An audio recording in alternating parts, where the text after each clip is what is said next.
Imagine earning a doctorate in biochemistry, making a discovery that could treat ovarian cancer, and not having development funds to take the concept further. In this episode of Pause for Purpose, meet Dr. Mona Jhaveri, founder of Music Beats Cancer, whose mission is to increase cancer-fighting technologies, so more solutions make it to those in need. With no further ado, we'd like to very briefly introduce Mona Jhaveri, who is coming to us from Connecticut. I actually have had the privilege of knowing Mona and her family for many years, so back when they were in school. So I really feel like I've been part of her journey, even though it's been at a distance. So we're excited about having her with us, because rarely you will meet somebody who is more purpose-minded, seriousness of purpose, and has pursued it above and beyond what most people would ever endure. And so because it's been just such a long journey, and it's such a fascinating journey of where you came from, what you're doing, and also where you're headed, we just want to, with no further ado, turn it right over. And so with that introduction, Mona, welcome. Thank you. We're so pleased to have you. And I'm just going to begin because we're going to start back at the early years. You grew up in Westport, Connecticut, and graduate of Staples High School, and then went on. And so fill us in on those early years of education and what you chose to do, undergraduate, graduate, to a point where then you branched off and went into the sciences. Yeah. Thank you for that question. Thank you for the introduction. It's wonderful to meet everybody. And I was going to say, I think we're all in the afternoon time zone somehow. Right? Yeah, because Nita Holt just joined us from North Carolina. And okay. So yeah, you've excellent. we're all right now. Well, we're on San Francisco Pacific. Yeah, we got them on all the time zones. So again, thank you both, Vicki and Joyce, for having me. And this is very exciting to be here, to be talking to you guys. So we'll start from the beginning. And I think it's interesting. You asked me a question about school and growing up, and a lot of people actually have asked me this question. How did you get interested, or how did you get involved? Why cancer? What happened such that this was a path that you would take? And what's interesting is, I think growing up, I knew somebody who had cancer. It wasn't so common. In fact, this was in the 80s. And growing up as a child, it's not like, childhood cancer is rare, but it is there. But I didn't have anybody close to me that was affected, and that sort of drove me to become a cancer researcher. But I think your question is what you want to know, how sort of did school, how was it, Staples or? Yeah, well, that and college, and just from college to like the decisions you made in all those 20s in those early years. Yeah. So, I would say at Staples, which is the high school of our town, I don't think I excelled at science, but I don't think I was particularly inspired by anything that I was learning at school. I don't think that, I don't think I was a person who found school inspiring in general, and I don't think I'm alone in that. I think that's true of a lot of students. And I see that sometimes in my own kids. I think like most kids, we just play the game of school, and we just keep playing and see how far we get, and then we get into college. But I would say perhaps, looking backwards, I was an Indian American in a town that was predominantly white, with a few Indian American or minority families. And I think, in the way we grew up, and Joyce, you knew my mom, but both my mother and my father were not immigrants who held tight to their traditions. It was more the other way around. I think they were the sort of immigrants that said, we're going to doff our heritage, and we're just going to fit in. We're going to be Americans. And so I think, as growing up, and I think this is true of a lot of children of color, you actually don't want to draw so much attention to your differences because you want to fit in. And it's not a social asset to be different. It's a social asset to fit in, because otherwise you might not get invited or be embraced or be understood and that type of thing. But I'd say it wasn't until my college years where I made an interesting and strategic decision to go to SUNY at Binghamton. And why I say that strategic is because I knew as a kid that I was growing up in a bubble, and I knew I was different. And I knew moving forward, I didn't want to be in a bubble anymore. And I didn't know exactly how to get out of that bubble, except the path to SUNY at Binghamton, I knew wasn't going to be like Westport, Connecticut. And I was right. When I arrived, it was a student body of every kind and walk of life. But I think what struck me really hard at Binghamton, which is you may or may not know, is a state school. It's a state school in New York, where much of the student body comes from Long Island. Sort of half of them came from Long Island, and the other half came from New York City. And New York City really was sort of a panoply of people, of all kinds of people. But what really struck me when I was there was the fact that so many students of color, of every different kind, background, heritage, were there, were my peers now, which is so different, which is so strange for me. But what I envied about them is that they wore their heritage with pride and with confidence. And I could not be like them, but I wanted to have what they have or had. So I think that really set me in motion in terms of this is something that has to be important in my life. But all during college, I had majored in biology, and I was taking some very difficult courses, and really, I was in the same classes as those that were taking pre-med classes. They were very competitive, very difficult. But in my mind, it always sort of weighed on me because it was very blatant at that point that there were people out there that were of color, but they were extremely proud and better for it, if you will. And I think when I got to my graduate program, and I always tell this story because it's very interesting, because I went to Wake Forest. And Wake Forest, as you know, is in North Carolina. It's in Winston-Salem. It's a beautiful campus. But they also have, so the main campus is just this beautiful campus, but then they have this medical campus, which is called the Hawthorne campus, which is a part of a hospital. And that's where I got trained in my doctoral work. And I earned a doctorate in biochemistry.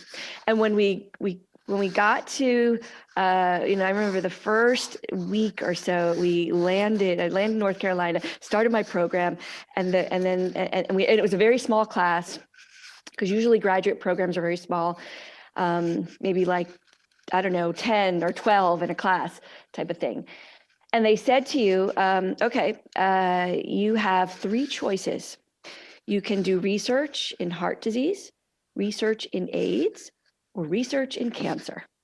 And okay, none of us, we were all in our 20s, and none of us felt particularly compelled in any particular disease area.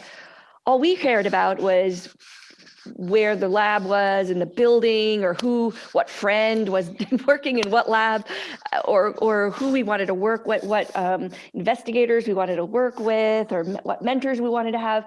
We didn't really care about the disease, frankly. But I chose cancer because the labs were on the 4th floor, which was a more fun place to be because you could overlook, Winston-Salem.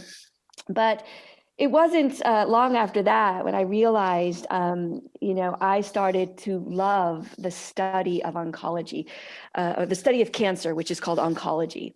And I was working in many labs.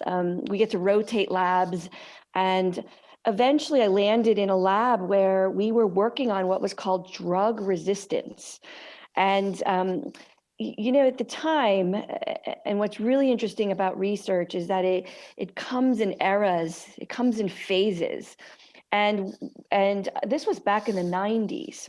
And it was the era of molecular biology, as we call it. And molecular biology is when it's a tool. It's learning to work with DNA and RNA. And what we were doing in the lab was like gymnastics. We were cloning and piecing and cutting and all DNA material. And that was a lot of fun. Now, of course, I don't know, Joyce, if I saw you in those years, but if I did, I could have never told you about it because the rest of the world had no idea what that was until after COVID. Obviously, we're all talking about RNA vaccines. Of course, we were all working in RNA and doing PCR. And I point to my husband. I said, "You see that dissertation up there? It's filled with PCR experiments and RNA work." But he had never known. I mean, we'd been married all this time. He had no idea. I'd never heard of what these things were. But these were real. And it was like literally like going to the moon, but in a cell. And so. And that's how I've always viewed research is we talk about the war on cancer as a moonshot, but I feel strongly that this is what we've done in cancer is beyond a moon. It's going into other galaxies. We just haven't told the public yet. They don't quite get it. There's still that disconnect. And I feel over time that perhaps it's my job and in my charity, Music Beats Cancer, is to really bridge that gap. Because if people really understood what we do and what we're capable of and what the future holds, I think that we'd have a far more inspired public. And I think that's important. But needless to say, so back in graduate school, I really did sort of fall in love with the study of cancer. Of course, I couldn't admit it back then because I couldn't go around saying I love the study of cancer. People would look at me weirdly. But from there, I went on to work at the National Cancer Institute. And again, I was in a lab where we were looking at drug resistance. And what I mean specifically is, as you know, when people get cancer, the first line of treatment after surgery is chemo. And inevitably, what happens after chemo is cancers come back and they return. And when they return, they can return with a vengeance, meaning they're different, they're more aggressive. Something genetically has altered in them to give them a survival advantage over the chemo that you're throwing at them. And it became our job and a whole field of study to understand drug resistance. And so that's what we were doing. And my job was to look at the DNA and RNA changes in cells that had acquired a drug resistant phenotype. And so that's what we did. And so when I was at the National Cancer Institute, there was a discovery in our lab, and we figured out that there were these pieces of DNA that we found when we cultivated cancer cells with this DNA, it would kill the cells. And of course, it was a discovery, like many discoveries, it was done by accident. However, I somehow had the foresight to take it to the sort of authorities at the NCI and say, this looks like this is an invention. Maybe we should patent it. So they looked at it and they decided they didn't want to patent it. So I said, okay, if you don't want to patent it, why don't you give me the patent rights? And I will go on and patent it and spin out a company and develop, or what we say in the field, commercialize the science. Now, normally in the United States, if you invent something and you work for a company, you do not own your invention. You have to get the right, the institution owns it. You would have to get your rights, given to you, or either acquire it through licensing. But in my case, they gave it to me because they didn't want it. So this was sort of an interesting turn, moving from being an academic researcher, which I had spent years doing, into a new world, which was becoming an entrepreneur, and as we say, a biotech entrepreneur. And from there, I had to traverse out of the academic labs and form and start up a company or a startup biotech. And I had to raise money, and I had to hire, and I had to get in lab. And even though we're still doing experiments, these experiments are now focused on advancing the innovation and proving its principle and trying to collect data to show that this is a possible or potential treatment, in this case, as I mentioned, for ovarian cancer. But it was also those years when I realized, I, as a cancer researcher, don't have much contact with people who are suffering from the disease. And I always thought this was strange. In fact, at the National Cancer Institute, and it's a big campus with 27 buildings. Joyce, I think you told me that, but it's a huge campus. And I was in a building called Building 10. But what's unique about Building 10 is that it's the medical center.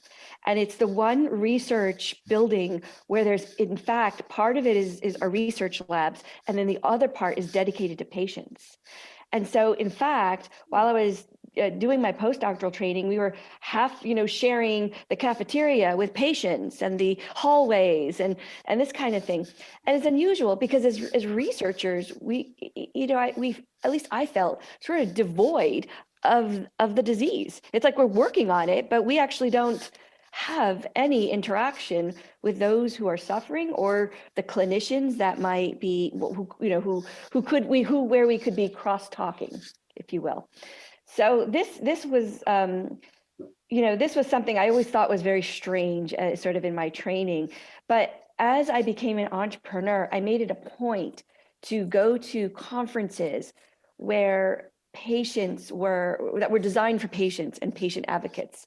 And that's when I started visiting and attending ovarian cancer conferences. And I became amazed at how patients could become so skilled and trained around the things we do. I barely knew what they were going through, but they knew what we were doing. And they knew what medicines were on the horizons and where the research was and what clinical trials were going on. And I would say it just impressed me and it awed me.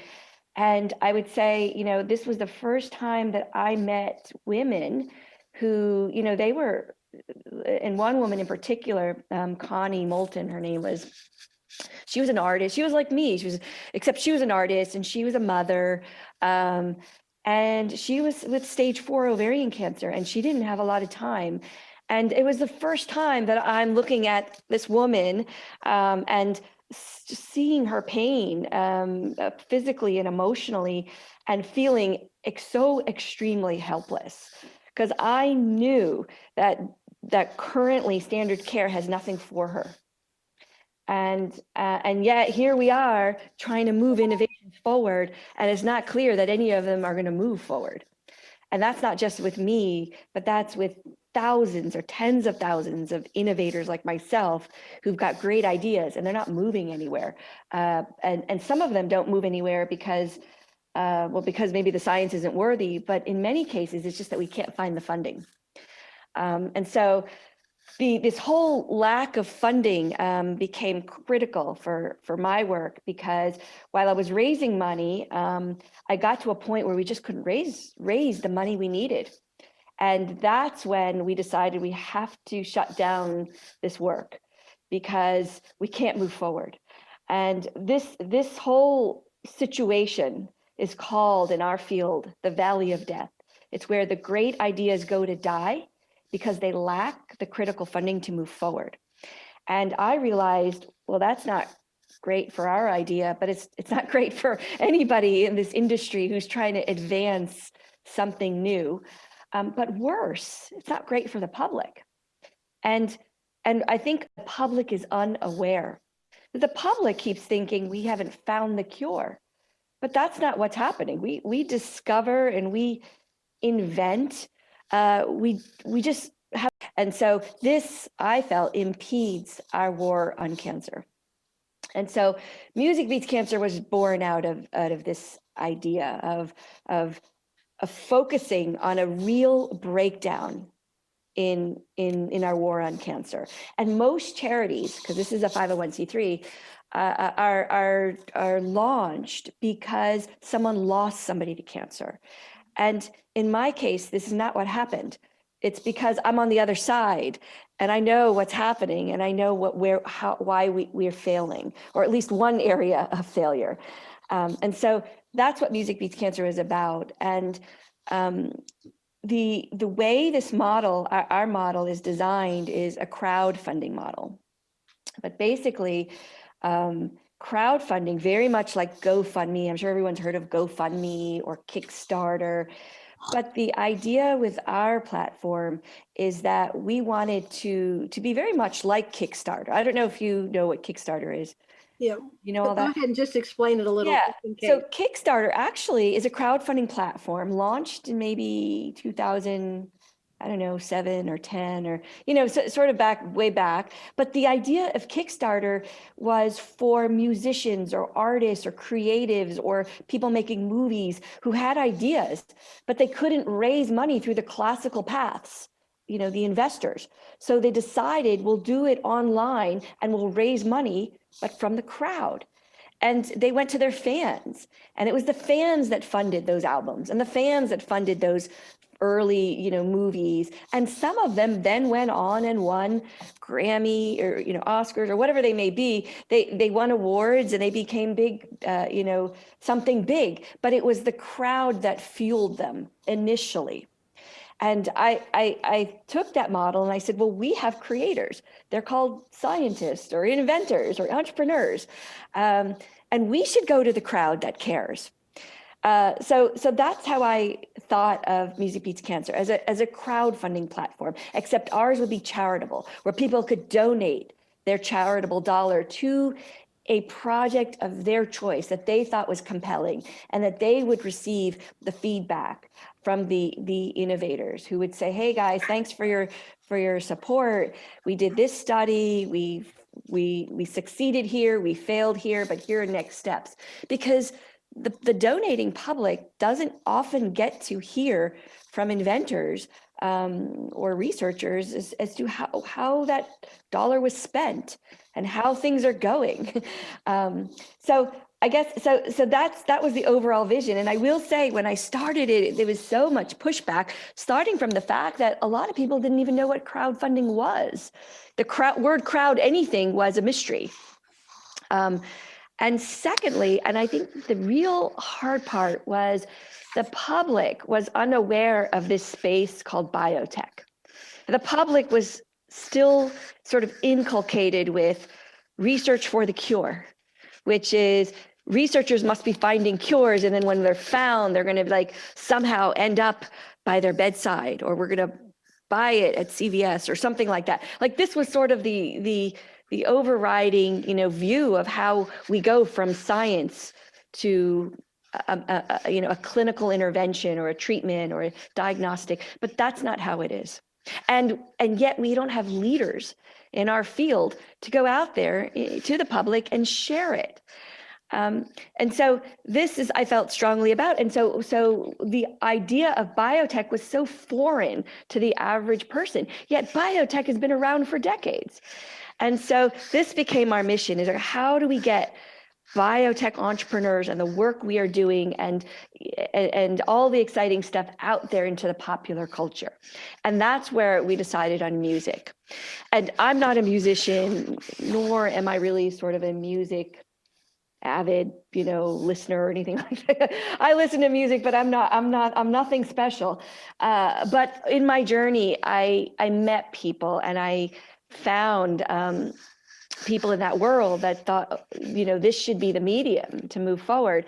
And I agree, because the one thing music does is it does transcend cultures, and it does transcend genres and ages, and music has been around forever, so and it does have a magic to it and a power to it that brings people together, that it helps to shape new thinking. And that's where we saw, music as being sort of this magical force forward. And I think the hard part for me was, okay, I don't know anybody in the music industry. you know, and you know, getting back to one of your questions is, you know, I'm a mother and a person who has left the academic world. I'm not even associated with any big name anymore. I'm just a stay-at-home mom, you know, and pregnant and raising kids and pitching and all these sorts of things. How am I ever going to reach the music industry? And I found myself knocking on doors endlessly until something opened, and they did. And so we finally, you know, found partnerships, and it was really interesting because I remember when I launched this and people were criticizing me and they're saying, look, you need a face, you need a celebrity to be the face of Music Beats Cancer, or, you know, back then we were called something. We've gone through many launches and relaunches and name changes. And so I said, okay, so I'm sitting here trying to find celebrities. And of course that was hellacious, because I learned that, you know, celebrities don't care. They want to get paid. And it just was door after closing upon doors closing. And then I landed on sort of a new avenue, which were emerging artists. And I realized that there were no shortage of emerging artists. And I thought maybe these artists could be our influencers, because these artists were hungry. These artists, in fact, were more authentic. You know, these artists had fan bases, and many of them that joined our platform were in fact do-gooders to begin with, and they didn't have the sort of gatekeepers around them. They could be their authentic selves and carry our mission forward. And so we had partnered with a group called Reverb Nation, which is basically an artist portal for emerging artists. And they house, I don't know, they have like maybe 4 million artists worldwide, of hundreds of different genres. And that's where we started, you know, bringing artists on. And what we would do is we'd give artists a page on our platform. And then we'd create a challenge, a Music Beats Cancer challenge. And we'd say, okay, artists, come together, and we're going to do a challenge. And the ones that raise the most are going to get a special opportunity to perform or a meeting with a record label. And I had to come up with all these ideas to incentivize them. But I found that the collective artists as a collective group were more powerful than, say, if I had a one-off celebrity. And so this is what became our model. It was online, it was grassroots, it was authentic. But what I found myself being as a leader of this organization was wearing two hats. I had to not only wear the hat of the scientists and science and biotech, but I also had to somehow become an appealing leader to musicians and the music industry and the popular culture. And so I go back and I think about my days as being, you know, an Indian American, and going back to my culture and all of that when I was in graduate school. And while I, you know, never had sort of a reach into the music industry, I did know that I could be somebody who could live and operate in multiple worlds. And I think that that's probably true of many people that are, you know, immigrants and first generations. We realize we become skilled in something that's kind of unspoken, which is the ability to traverse worlds and do it seamlessly enough that you can become compelling and you can lead. And I think that and while growing up as a Westporter, you know, white community, it felt like a burden to be Indian. I realized later in life, as I kind of became a scientist, and then during those years in my graduate program, I actually went back to India, and I started sort of reclaiming what it is to be Indian. And I realized that, in fact, I was living in the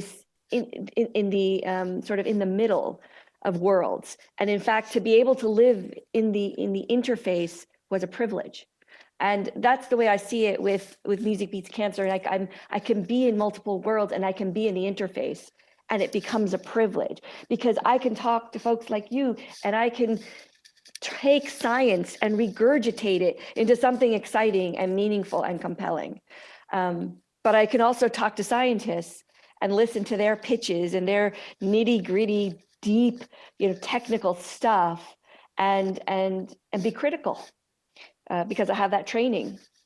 So this sort of became the advantage, and that I just, that I think makes not just me unique, but makes the organization unique, and a niche that I don't see a lot of people fulfilling. And here we are, we're in COVID, and what has become amazing to me is that there has for a long time, there's this uphill struggle. How do I tell people what we are doing in the lab?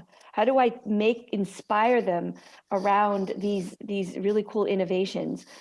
And what I found, and of course there was lots of criticism, people telling me you'll never get the regular person to understand these technical, ideas. And my pushback was, they will if we talk about it. They will if we lead it. They don't have to be PhDs to understand what gene editing is and to understand, all these really amazing things we're doing. And here we are in a pandemic, and the world is talking about RNA vaccines. The world didn't even know what RNA was. Now they know. The world is talking about PCR, diagnostics and tests. I couldn't have imagined the world talking, that anybody I would know outside of science would say the word PCR.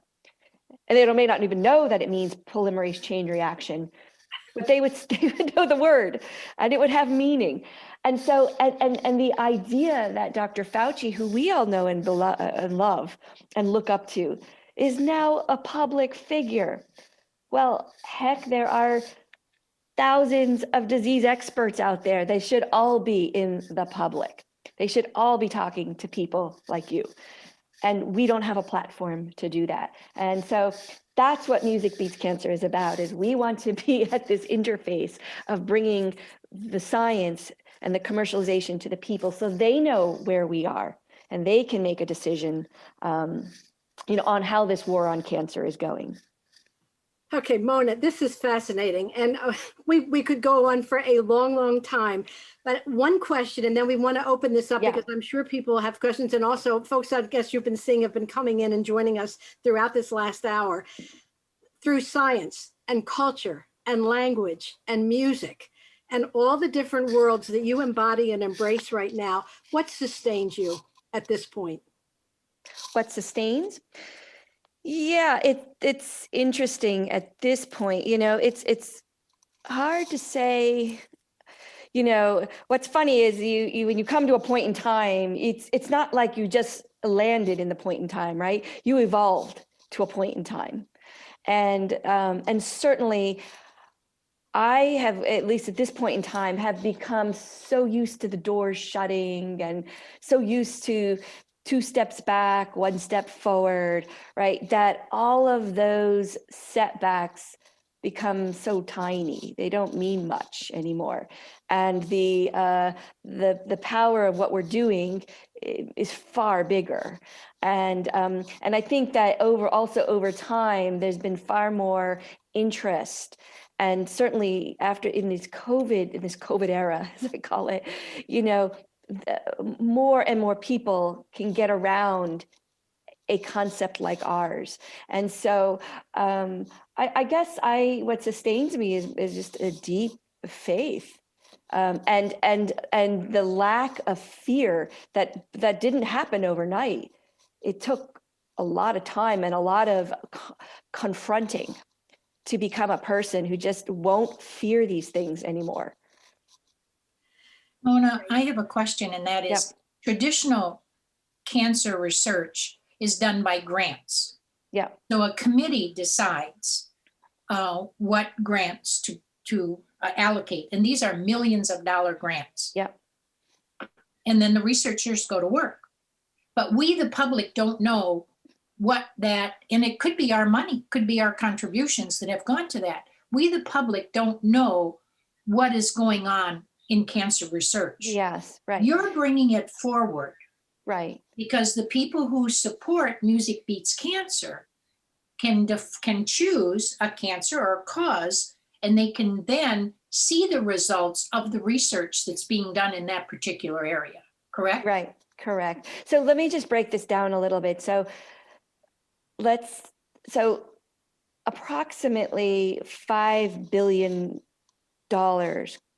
gets spent by our government on the National Cancer Institute and cancer projects within our university laboratories, our government and our university laboratories. Now that 5 billion approximately is dolled out as grants, like you said. And yes, it's peer reviewed and it goes to different, different cancer centers across our country, and it sustains the research that happens. Now, that's our that's our tax dollars. Of course, tax dollars have the least agency. We don't know, I mean, we don't have any agency around that dollar, usually, I mean, we know, but beyond that, we don't have much say. But that's okay, because this is our social contract with our government. We have a contract, and we, have to have faith that our government is doing the right thing with our money, right? But that being said, cancer remains a leading cause of death. Cancer is a very difficult thing to tackle. So of that 5 billion, most of it goes to research. Very little of it goes to grants to companies working on innovation. I separate the two because they actually are funded differently. Even also, I was going to say, nonprofits and foundations and whatnot often give grants to research labs as well. American Cancer Society, for example. However, the biggest support comes from our government, our tax dollars.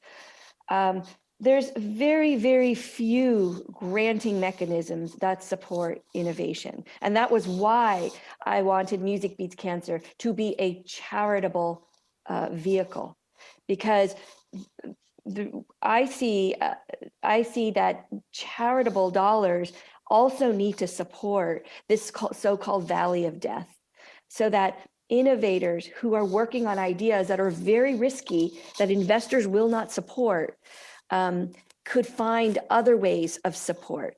And I think what I feel is that if investors won't support these innovators, and if pharma doesn't support them, perhaps the public will, because perhaps the public has different reasons to support. Because investors want to support projects where they feel the return will happen. But it's very hard for investors to do that when projects are so risky and they require so much cash and so much time. Investors tend to want to support ideas that are more vetted and more de-risked and more advanced.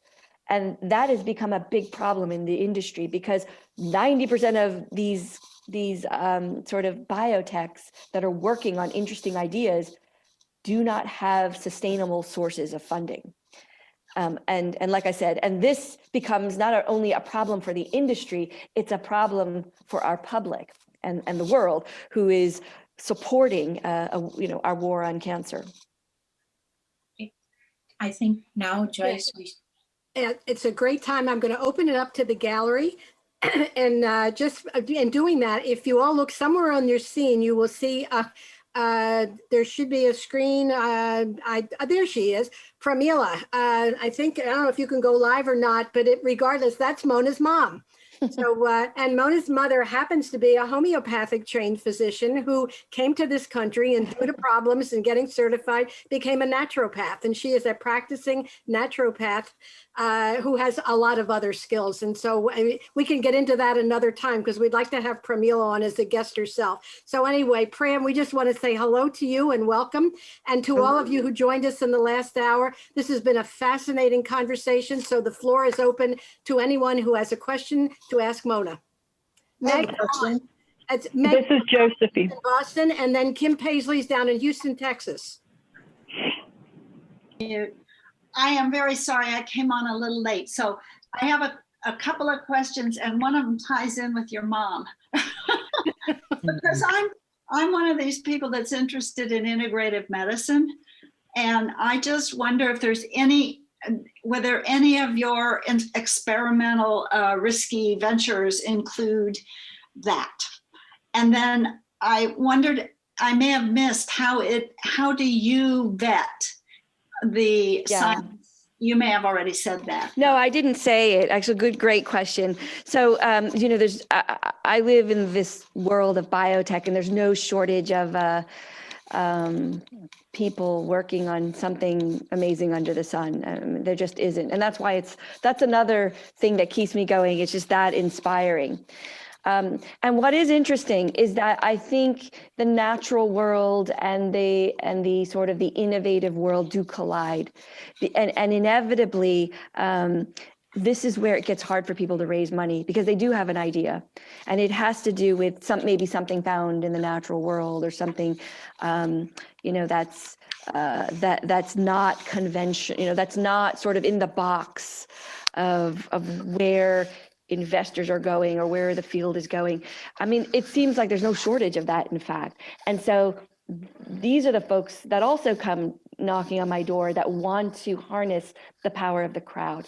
And as far as vetting, when a company comes to me and pitches their idea, and it becomes my job to decide, do we put them on our platform or not? And normally, I look at a few critical things, which is, are the people good? Meaning, are they good standing people? Are they a good team? Because team can really matter. Do they have the expertise? I look at the science. Is the science sound? I also look at, is there a need? Is there an unmet need out there? For example, there's very few things out there for brain cancer. And it's very hard for people with ideas around brain cancer to raise money. So I look at that as well. I do not, however, vet a company the way an investor would vet the company. Which is, they look deeply at the market, they look at what kind of share they would get, they look at the patents. While I'm very well versed in patents, and I do ask that question of my companies, what intellectual property do you have, how is that dealt, I don't go that deep, because vetting when you're investing is a whole other thing than when you're vetting to support an idea that you think could have a chance. So, but it's an important question, because a lot of people ask me that question, and I struggled with that for a very long time, because what I was getting from my community, my biotech community, is they would say, Mona, you need to pick the winners. And I finally realized I do not need to pick the winners. I need to pick good ideas, and the winners will emerge. We need to fund ideas, and if they fail, they fail. But that's part of our learning. We won't succeed without some failure. In fact, there's a lot of failure, and failure is, as some would say, is a necessary part of the equation of success. So that's how we look at it. And we even have this thing that we say, we must invest in failure if we are to succeed. So thank you for that question. It's great. And Kim Paisley down in Houston, Texas. Kim, you're on. There you go. Yes, I have a question relating to how you're getting your story out. I'm a communicator, and I've done this all my career. So I'm looking at what you're saying, and I'm hearing fabulous stories. And when you said the Valley of Death and the story around that, I just immediately thought, this is newsworthy. And I used to be at Rice University leading a team in the development area. So I understand the whole funding and the motivation behind why people give their gifts. And what I found was, the more you can say what you're doing with the dollars, the more people are curious and want to join the bandwagon. Everybody loves to be associated either with something that's cutting edge or something that is a winner. So I hear so many stories in what you've been saying today. And I wonder, are you sharing this with media? Are you sharing this with medical researcher bloggers? Are you sharing your story? Because this whole story of the Valley of Death, to me, is newsworthy. And I think readers or viewers would be fascinated by it.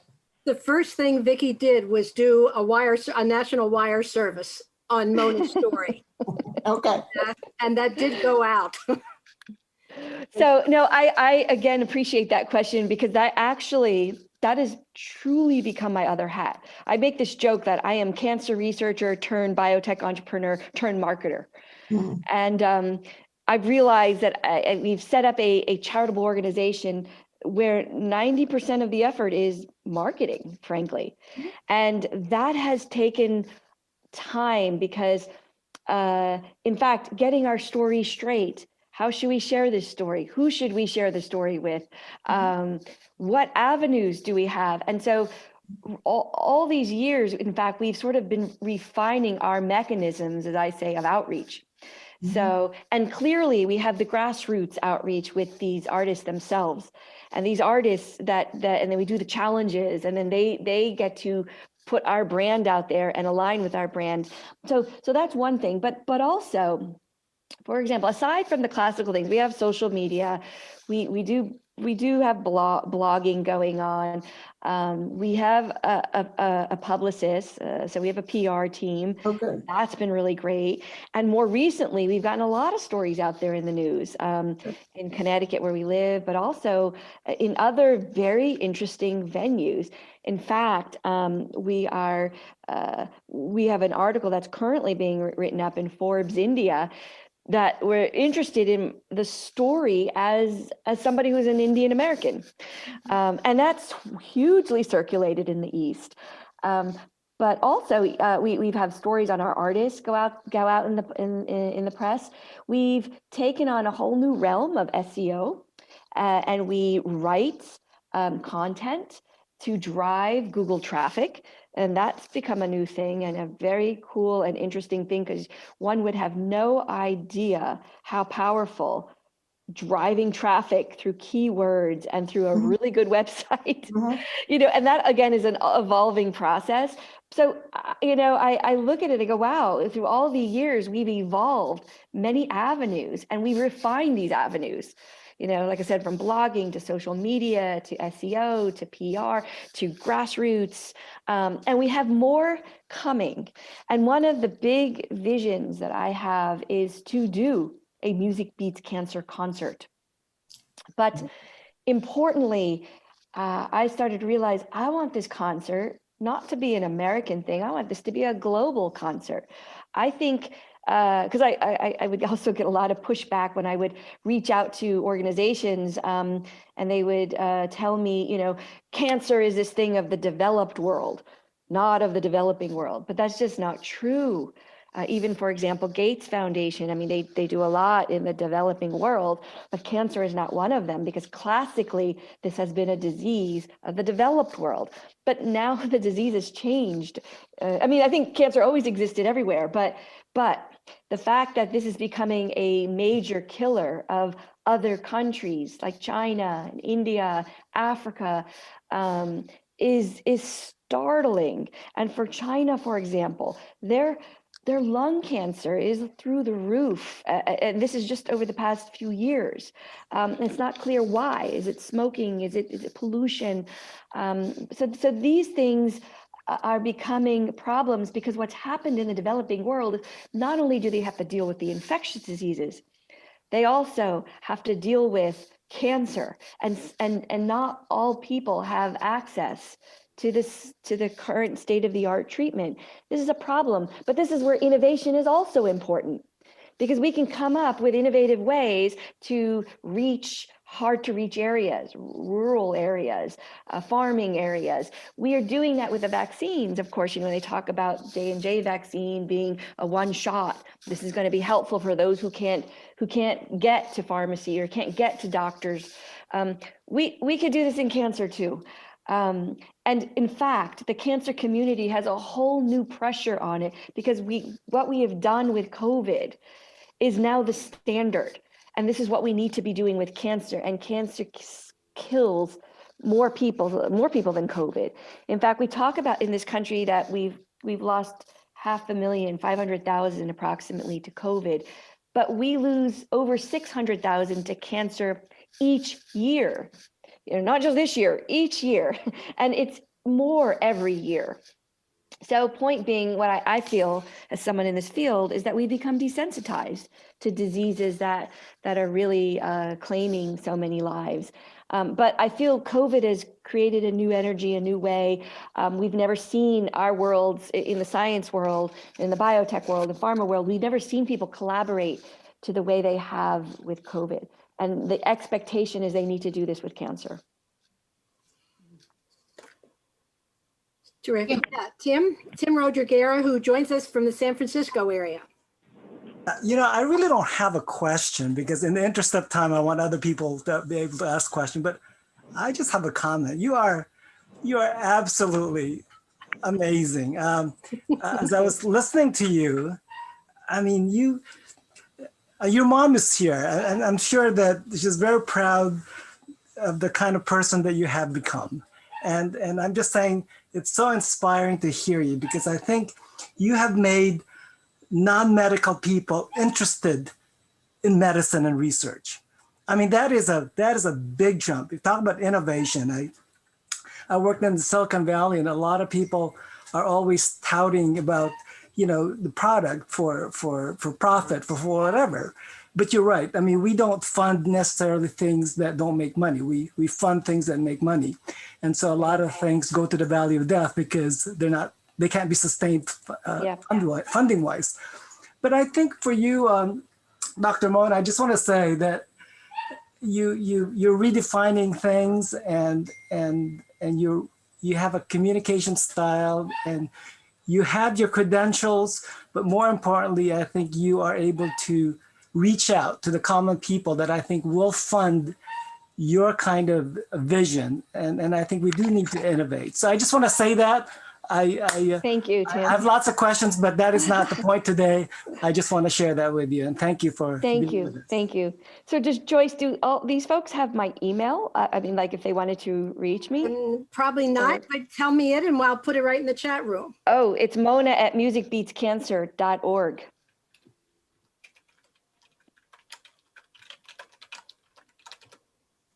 I put a suggestion in the chat too. Okay. I have a question. This is Josephine. Go ahead, Yes. Josephine. I was wondering, Mona, have your efforts, have any of them led to advances in finding a cure or any cures? Yes, another good question. So for biotech, oftentimes this takes time because for anything to pan out, you're going through processes after processes and getting to the FDA and it can take, and this is one of the reasons why investors get so hesitant is because as they say, to get, for example, a drug to market is $2.5 billion and 10 years. So that's the task at hand and the kind of costs that's associated with it. But that being said, we've had people on our platform that were working on innovations, and one in particular, but many actually, that had innovations. And then when COVID hit, they pivoted and they took those very innovations and they started adapting it to deal with COVID. And so we've had a few people do that. And one in particular that has now developed their own diagnostic test for COVID that could also detect the variants. And a very sensitive test that could be used with I guess it was saliva versus I guess how they typically do it. And so they are currently already filing for an emergency use authorization to get this to the people. And so Wow. Yeah, so I'm proud to say that there are people on our platform. And this is, in fact, what I think happened with the vaccine as well. I mean, all those RNA technologies, they were probably put in play because of cancer research. Cancer research is the most highly funded kind of research. And so like I say, we've gone to galaxies when it comes to cancer and research and technologies. but putting them in motion so that people actually benefit is a whole other thing. And in fact, we often say, what we do in the clinic is like we're in the dark ages because we're still using chemo, which was the inventions of the 50s. Yet in the lab, we've gone beyond the moon, and why haven't the two, connected the way we hope? That's wonderful. I guess I'll real quick another answer, a question that you may or may not know the answer to. All the circular mail that comes out asking for donations, all different types of cancers. Do you know where all that money goes? Does it go towards where it needs to go? Are you talking about from charitable efforts? From each of the cancer research areas. Or do you mean the government? I mean, government institutes don't reach out for donations, but charitable. No. They're just regular mailings. Yeah. Oh, I would say that depends on who it is, right? I mean, okay. Some of them, and I think it's a great question because, in fact, charitable organizations, this is kind of something I kind of figured out in my own journey, because the platform we have is a crowdfunding platform, but charitable organizations with a 501c3 status that were designed to give people tax breaks, if you will, were really designed for the rich. They're not for regular people, right? Because nobody cares if you put $20 here, and who's keeping track? And in a crowd platform, the dollar amounts are small dollar amounts, oftentimes. So the interesting thing is that this mechanism was really designed for the rich to do something with their money, and to do it toward like a public good. And in fact, I think to myself often, is that a right thing to do? Should we, as independent people, if we had a lot of money, should we be going and fixing a problem, that in fact our government should be fixing? And I always say to myself and others that I hope the government puts Music Beats Cancer out of business, because that's who should be focusing on. I mean, they can do far more than we could ever do, right? So the charitable organizations is now, it's like an industry in and of itself, and they compete with each other. And in many cases, I've tried to work with them and others and say, come on, let's get on board. Let's fund something that looks like it's promising. And I'll go to a colon cancer group or a breast cancer group, but inevitably people are competing for the same donated dollars. And that is yet another flaw in the system. So yeah, I hear what you said. And so it becomes very important to kind of understand what people are doing with these donated dollars. And they're more often than not, it's going to research. And there's nothing wrong with it going to research if that's what's okay with you. But in the old days when charities were sort of designed, the bylaws said give it to research. So that was the model. That's how everybody just dealt with charitable organizations that were helping diseases. They were doing this by giving money to public entities, research entities. And what we did is we shifted the paradigm and said, we're going to give public monies to entrepreneurial entities. And of course, when I did that, I got a lot of bad, pushback. How can you do this? And the answer is, it's not illegal. It's just not normally done, but it needs to be done. And that's why we're doing it. And so this became, one of my first sort of battles is, if Kickstarter can do it, we can do it. And if creators of albums, need the public support, why can't entrepreneurs of cancer fighting technologies rally the public? Now now all that stuff has gone away. Nobody's questioning me, but it was a big problem at the beginning. Okay. Thank you. come to the point where we need to be winding down. Mona, when we formally adjourn, can you stay with us for a few extra minutes? Yes, absolutely. Terrific, because there are several ideas that have come up in the chat, and we'll make sure that Mona hears about your Yo-Yo Ma idea, Yes.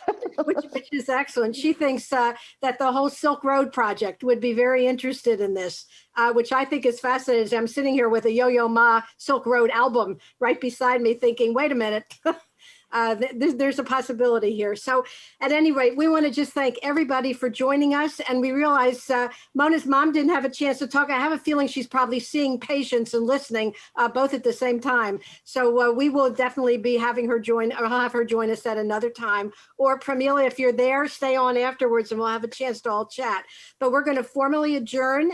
Vicki, I'm going to turn it over to you if you have anything to say, maybe introducing next week, and then let's wind down, and we'll stay on and have a BYO conversation informally. Well, Mona, I'm very impressed. I shared that with Joyce as a person who has cancer 2 times now, two types of cancer, and who was treated the traditional way with chemo. And today, who just found out that she may be going back on some sort of treatment. So your comment about things coming back is the traditional way of treating cancer. So the way you're going about it in innovative ways is truly admirable, and your ability to take rejection is even more admirable. Thank you. You are, as everyone here, an amazing individual, and Mom can be very proud. So coming up next week is Anna Hall.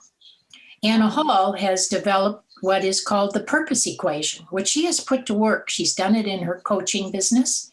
Anna is with Connected Living, which is a company that brings together innovation into senior living areas. For example, she's working right now on a program called Temi. And Temi is no face. It's a little computer, and it follows people around, and it enables individuals who are in assisted living or in nursing homes to be able to ask questions like, can you call my grandkids? Can you recall for me who's been contacting me, whatever. But she's working on the development of this new project. In addition, she is a person who has developed her own